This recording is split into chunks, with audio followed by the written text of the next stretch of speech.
Ruth Behar, born 1956, is a Cuban-American anthropologist and writer.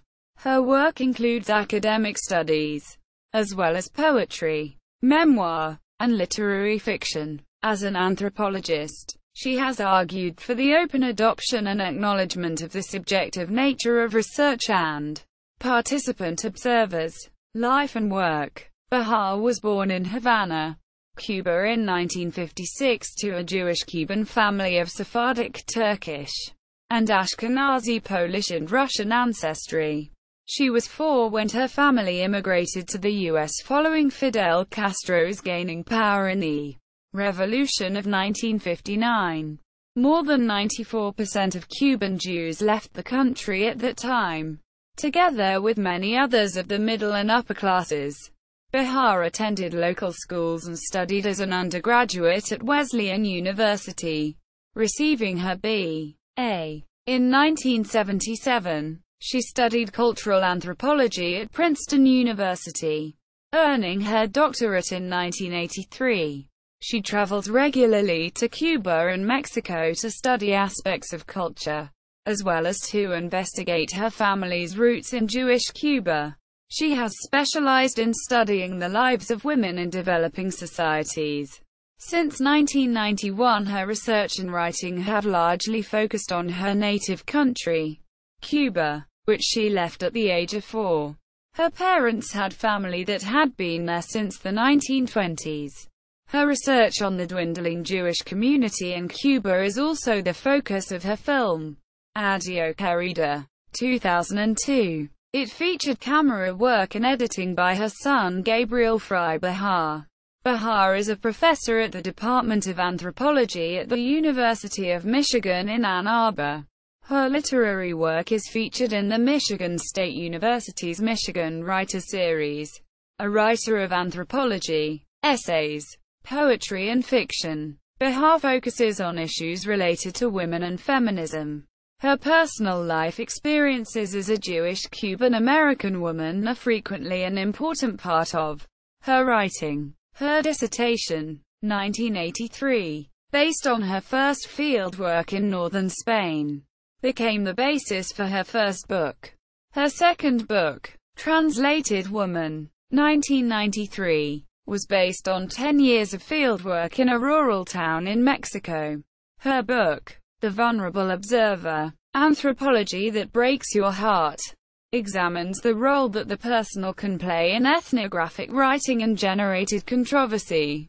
Jewish Cuba is the topic of her book. An Island Called Home, Returning to Jewish Cuba, 2007, as well as her latest book, Traveling Heavy, a memoir in between journeys, 2013. Lucky Broken Girl, 2017, is a multicultural coming-of-age novel for young adults, based on the author's childhood in the 1960s. Ruth Mizrahi and her family recently emigrated from Castro's Cuba to New York City, just when she's finally beginning to gain confidence in her mastery of English and enjoying her reign as her neighborhood's hopscotch queen. A horrific car accident leaves her in a body cast and confined to her bed for a long recovery. As Ruthie's world shrinks because of her inability to move, her powers of observation and her heart grow larger, and she comes to understand how fragile life is, how vulnerable we all are as human beings, and how friends, neighbors, and the power of the arts can sweeten even the worst of times. Writing for Cuba Counterpoints, Julie Schviet-Colazo writes, Behar, without fail, always seems to be writing with the goal of honoring her own history, experiences, and feelings, without ever denying or excluding those of others. And in Lucky Broken Girl, the achievement of this goal is evident on every page. Quote, Traveling Heavy, 2013, is a memoir about her Cuban-American family, descended from both Ashkenazi and Sephardic Jews in Cuba, as well as the strangers who ease her journey in life. Her probings about her complicated Jewish Cuban ancestry and family's immigration to America explore issues about identity and belonging. Kirkus Reviews described her book as a heartfelt witness to the changing political and emotional landscape of the Cuban-American experience. Behar studies the revitalization of Cuban Jewish life as an anthropologist, but her personal journey back to the island she left as a little girl is the heart of this memoir. I snuck in between journeys. Quote, An Island Called Home. An Island Called Home, 2007, was written in Behar's quest for a better understanding of Jewish Cuba and particularly her family's roots. She noted, I knew the stories of the Jews in Cuba, but it was all about looking at them as a community. Traveling the island, Behar becomes the confidant to a host of Jewish strangers, building connections for further anthropological research, conducting one-on-one interviews. Combined with black and white photography, she builds readers an image of the diasporic thread connecting Cuban Jews to one another, beginning with Jewish immigrants of the 1920s, who fled unrest in Turkey, Russia and Poland. She moves on to stories of later immigrants, Polish and German Jews who fled to Cuba in the 1930s and 1940s in order to escape persecution and the concentration camps of the Nazis. In Cuba, immigrants opened mom-and-pop shops, peddled, and gradually adopted Spanish while still speaking Yiddish, settling into Latino life in La Habana Vieja. In the early part of the century, many Jewish immigrants worked in the Cuban garment industry. More than 94% left during and after the 1959 revolution. As her family was among those who left Cuba, Behar intertwines her personal thoughts and feelings with her professional, analytical observations of the current society. The Vulnerable Observer. The Vulnerable Observer recounts Behar's passage to integrating subjective aspects into her anthropological studies. Suffering her grandfather's death while on a field trip to Spain to study funeral practices, she decided the ethnographer could never be fully detached, and needed to become a vulnerable observer. She argues that the ethnographic field worker should identify and work through his or her own emotional involvement with the subject under study. She strongly critiques conventional ideas of objectivity. She suggested that the ideal of a scientific, distanced, impersonal mode of presenting materials was incomplete. Other anthropologists, including Claude Lévi-Strauss, Georges Devereux, and Clifford Geertz, had also suggested that the researcher had to claim being part of the process more openly. Behar's 6 personal essays in The Vulnerable Observer are examples of her subjective approach. Behar's grandparents emigrated to Cuba from Russia, Poland and Turkey during the 1920s. In 1962 they fled Cuba to escape Castro's communism. At the age of 9, Behar suffered a broken leg from the crash of her family's car. She was immobilized for a year. The experience and recovery period led her to the recognition that the body is a homeland of stored memory and pain. Translated Woman. In 1985, Behar was working in Mexico when she befriended an Indian witch working as a street peddler. Townspeople said the witch, Esperanza Hernandez, had used black magic to blind her ex-husband after he regularly beat her and then left her for his mistress.